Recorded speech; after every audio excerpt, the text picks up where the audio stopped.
Hello la Didi Family, aujourd'hui on est de retour pour une vidéo Empty Products, produit terminé, c'est la numéro 4 de la série. Je vous rappelle que je screen 10 produits que j'ai terminés, que je stocke dans cette petite boîte. Je vous en donne mon avis un petit peu rapidement, comme ça, un petit peu à chaud. Vous pouvez bien sûr retrouver tous ces produits là un peu plus détaillés sur mon blog à partir de maintenant. J'ai remis mon blog au goût du jour et vous pourrez trouver notamment un article où je suis venue retrier l'ensemble de mes vidéos par thème, par catégorie pour vous aider à vous y retrouver, puisque je sais maintenant que vous préférez certaines choses à d'autres, parce que les playlists de chez YouTube c'est bien, mais j'ai trouvé qu'il manquait un peu d'explication. Donc voilà, donc vous trouverez un article tous les jours à partir du 1er juin, et ça j'en suis hyper fière, un article tous les jours où je vais justement vous réexpliquer les choses, vous réexpliquer les recettes, prendre un peu plus le temps pour certains produits, etc. etc. Donc voilà, donc tout est dans la barre d'infos, comme d'hab. On commence tout de suite avec les produits. En numéro 1, ce sera la lotion perfectrice de chez Garnier. Donc c'est la gamme Garnier Bio. J'avais reçu l'ensemble de la gamme, la crème, etc. que je vous avais montré sur Insta. J'ai tout utilisé, toute la routine. Je viens à peine de finir enfin la lotion perfectrice au teint. L'odeur, moi c'est une odeur que j'aime beaucoup, c'est une odeur très végétale, c'est une odeur qui réveille. Donc moi le matin j'adorais utiliser ce produit là parce que ça me donnait un coup de fouet, un vrai coup de fouet, ça me réveillait. Cette odeur de teint, je trouvais ça hyper dynamisant. Donc ça je pense que je le rachèterai parce que j'aime beaucoup le produit. Il est, c'est une lotion hein, donc en fait je la passe le matin pour réveiller mon visage, pour m'enlever les petites, vous savez, les petites quais d'œil dégueu, mais je m'en sers comme ça. Et la formule elle est pas trop mal sur Yuka, elle est cotée à 79%. C'est une gamme bio qui n'est pas que en greenwashing, parce que vous voyez là tout est vert, la lotion est verte, le truc est vert, mais c'est plutôt une bonne compo, donc on est content. Ensuite j'ai terminé une miniature de chez Keraker, c'est un leave-in conditioner, donc ça a une texture un petit peu, en fait c'est une texture assez visqueuse, assez blanchâtre on va dire, visqueux, blanchâtre, assez liquide. Je trouve que pour un leave-in conditioner pour cheveux frisés, bouclés, crépus, pour moi c'est pas assez gras, il me manque quelque chose dedans. Ça me ferait plutôt office de gel presque, plus que de leave-in conditioner, je trouve. En plus quand on en met trop ça laisse des gros résidus blancs dans les cheveux, donc moi ce que je vous dirais sur ce produit ça serait de passer. Mais après j'ai reçu l'ensemble de la gamme de chez Keraker qu'il faut que je teste, oui. Avec le confinement, j'ai pris beaucoup de retard sur mes essais et sur mes tests. Là, je m'y remets à fond. Mais du coup, je testerai l'ensemble de la gamme et toute la routine complète. Et peut-être que là, au sein de la routine, parfois, quand un produit n'est pas bon tout seul, c'est qu'il faut autre chose avec. Il faut l'autre produit, il faut le primer, il faut donc quelque chose à mettre avec, tout simplement. Donc là, pour l'instant, c'est non. L'odeur, par contre, j'adore les produits de l'odeur. J'adore les produits de chez Keraker. Ils ont une odeur de parfum que j'adore, enfin, ce produit-là, je passe. Ensuite, de chez Nocibé, c'est le petit, c'est la petite mousse de douche sensuelle au monoeil. Alors l'été, je suis extrêmement fan des gels douche, des déos, des crèmes, tout ce que vous voulez au monoeil. Je ne mets que ça. Donc l'année dernière, ou l'année d'avant, j'avais acheté ça, macadamia et monoeil. L'huile de macadamia a tellement de bonnes propriétés que je me suis dit que le combo entre les deux, entre le monoeil et le macadamia, je vais adorer. Donc en fait, on vient appliquer une noisette et ça vient gonfler. Et après ça se rince. Ça se rince hyper facilement sous la douche. L'odeur elle était extrêmement agréable, mais malheureusement elle reste pas beaucoup sur la peau. Alors que moi quand je mets des produits au monoeil, je vous explique, j'aime quand ça reste sur ma peau quoi, c'est là, ça doit rester. L'été je veux sentir le monoeil, je veux sentir la vanille, je veux sentir Tahiti sur ma peau. Le bémol de ça c'est que ça me piquait beaucoup la peau à cause du sodium laureth sulfate. Je sais pas si je vous l'ai déjà dit, il me semble que oui, mais en gros j'ai eu de vrais problèmes avec le sodium laureth sulfate. Sans parabènes nocifs, sans sulfate nocif. Ah bon, le sodium laureth sulfate, moi j'appelle ça quand même des choses très bonnes hein. Alors peut-être que dans la nouvelle version, bah non c'est la même que moi, il manque le sodium laureth sulfate. Bon, pour moi en tout cas, c'est un produit pour lequel je vais dire next. L'odeur, elle reste pas, et puis en plus, bah, je peux pas trouver ça extraordinaire comme sensation. Donc si vous avez l'occasion, ne l'essayez pas.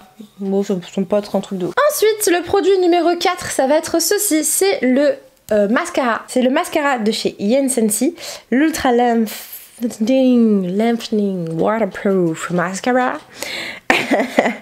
Donc c'est un mascara, en fait la brosse en fait de base était hyper intéressante, cette forme là recourbée, je trouvais ça hyper cool, mais en fait je l'ai utilisé une fois, il était hyper bien, 2 fois super, la 3e fois sec, pourtant je l'avais super bien bouché, donc en fait il est hyper bien ce mascara, mais il dure pas longtemps.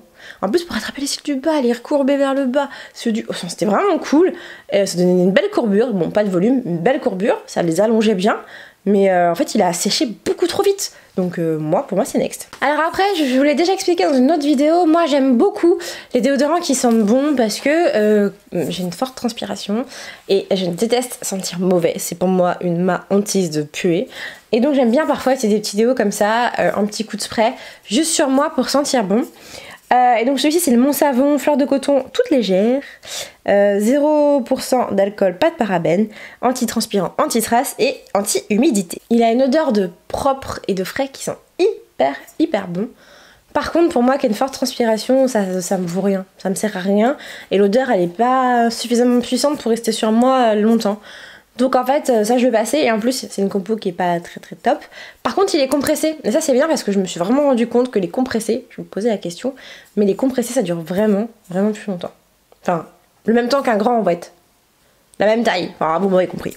Si vous m'avez pas compris dites-le moi dans les commentaires. Ensuite je suis dégoûtée de l'avoir terminé. C'est le déodorant à l'argile verte et sève de bambou de chez Les Petits Soins de Mamselle. C'était une marque il me semble que j'avais reçu dans une box de Guadeloupe. Quelque chose comme ça.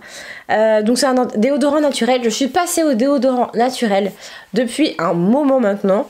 Et d'ailleurs j'achète du coup moins le produit que je vous ai présenté juste avant. Parce que en fait ça fonctionne très bien avec moi. Alors moi c'est plus bicarbonate qui va fonctionner. Bicarbonate coco. Que l'argile. Parce que l'argile j'avais quand même en fin de journée un petit peu l'odeur qui revenait. La menthe poivrée non plus elle n'est pas très forte. Donc pour moi c'était quand même en fin de journée un peu léger, mais c'était vraiment un très bon produit. L'application elle était vraiment hyper agréable. On vient juste frotter comme ça dépose une espèce de crème blanche et puis quand on frotte un peu plus, vous voyez bien ça devient transparent.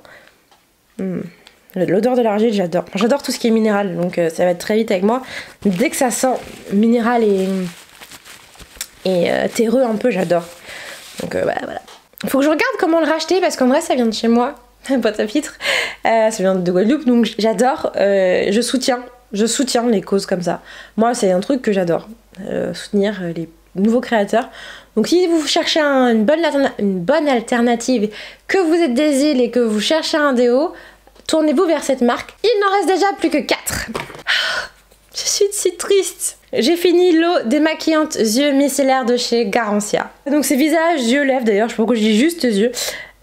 Garancia, j'adore l'ensemble de leurs produits. C'est vraiment rare, je ne me souviens pas encore, je suis en train de réfléchir rapidement, d'avoir détesté un de leurs produits.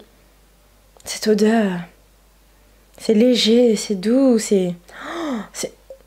sent le soin, ça sent le spa, on a envie d'y rester, de l'utiliser. Celle-ci, je veux aussi la racheter en version grand flacon, c'est la senteur rose d'antan d'ailleurs. J'adore. On pose sur l'œil, 5 secondes, on attend. On enlève, tout est parti. C'est hyper sensoriel. Moi je trouve qu'il y a un petit côté régressif presque. J'adore. Ensuite de chez NYX, j'ai terminé le Stay Matte But Not Flat. C'est une poudre de chez NYX. Alors celle-ci elle est pétée donc je peux pas trop vous montrer. Hop, voilà c'est terminé. C'est la teinte 15... Non, c'est pas ça, du tout. C'est la teinte Chestnut Châtaigne. Oh, tout est tombé, voilà, je savais bien que j'allais faire une bêtise. Oh là là, j'en ai partout maintenant. Voilà, donc j'aime beaucoup cette poudre de chez NYX, je trouve qu'elle tient bien, elle est bien fixatrice, voilà. J'utilisais aussi un peu seule parfois, mais pas trop. En hiver, je m'en servais comme contouring, parce que l'hiver, je viens vraiment pâle. Là, ça se voit qu'il faut que je retourne au soleil, même là, je commence déjà à être très pâle. En fait, j'ai plus de fond de teint, parce que mon fond de teint le plus clair est lui-même déjà trop foncé. C'est pas ma poudre préférée, je vous l'avoue. Mais après, oui, ça fait bien l'affaire et ça coûte pas bien cher. Et ça, c'est vraiment... En avant-dernière position en avant-dernière position de ces produits terminés. Alors, je suis triste aussi au possible. Rituals, ça coûte une blinde. Mais leurs parfums sont incroyables. Donc, ce que je fais, comme ça coûte cher et que j'aime beaucoup me faire plaisir, je m'achète des miniatures. Et donc, je m'étais acheté Eau d'Orient. Donc c'est un parfum de chez Rituals. C'est un petit parfum musqué. C'est musc, cannelle, muscade. C'est exactement ce que vous allez retrouver comme odeur. C'est oriental, ça sent hyper bon, ça sent hyper fort. Il n'y a pas besoin d'en mettre des tonnes. On en met un petit, on en a pour toute la journée. Donc ça m'a fait je sais pas trop combien de temps. Je le mettais tout le temps dans mon sac parce que dès que j'avais oublié ou une petite odeur un peu forte, tac tac, fort du game, ça sentait hyper bon. J'adore leur parfum, je ne peux que vous conseiller d'aller faire un tour juste dans leur boutique, juste pour une expérience au niveau olfactif. Voilà. Faites-vous un kiff, rentrez dans Rituals, sentez tout ça, vous allez voir, c'est incroyable. Il y a plein d'autres produits chez Rituals, leurs bougies notamment aussi. Vous voyez là j'en ai mis un pchit, ça embaume déjà tout l'endroit, c'est incroyable, j'adore. Moi c'est pris au Dorian. Allez sentir, vous verrez, et revenez me dire des nouvelles sous cette vidéo. Allez le dernier. Non, ça me rappelle des souvenirs, c'est incroyable. C'est, on va dire, mon premier rouge à lèvres de ma collection. C'est, je le dis avec beaucoup d'émotion, c'est marrant parce que c'est vraiment le premier qui m'a mis un peu le pied à l'étrier il y a plus de 10 ans maintenant, quand j'ai commencé à vraiment m'intéresser au maquillage. Voilà, c'est mon ex-belle-mère qui me l'avait offert. Et je peux vous dire que je l'ai saigné et je l'ai conservé et j'ai essayé d'utiliser le plus longtemps possible. C'est le Glam Shine Cream, le 211 de chez L'Oréal. Charming Toothy. C'est un rouge à lèvres en fait de minette, clairement. Aujourd'hui, je le porterai plus parce que voilà, j'ai changé un peu en termes de goût, mais je sais pas si vous verrez, j'essaie de le mettre un tout petit peu parce que c'est un rose pâle.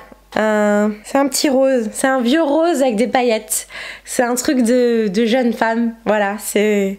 Oh, c'est fou, je pensais pas être aussi émue devant un rouge à lèvres, mais j'ai eu beaucoup de mal à le jeter. Et là, vous voyez, en fait, je suis en train de trier mes affaires pour pouvoir faire ces vidéos-là un peu aussi, pour commencer un peu à faire le tri, parce que je garde beaucoup de choses, parce que je suis une conservatrice addicte, voilà. Et celui-ci, je me suis dit allez, c'est bon, tu t'en débarrasses, tu le mets dans les produits terminés. Mais ça me touche énormément de retrouver ce produit-là. Voilà. Voilà, c'est un vrai beau rouge à lèvres qui m'a accompagné dans tellement de choses, tellement de soirées. Et voilà, bref, je vais rentrer dans l'émotion comme ça. Dites-moi vous, quels sont vos produits que vous avez terminés là ces derniers temps. Nourriture, beauté, maquillage, lecture, tout ce que vous voulez. Ça serait qu'un grand plaisir que je vous le partager avec vous. Et on se retrouve très vite pour une prochaine vidéo. Bisous la Didi Family.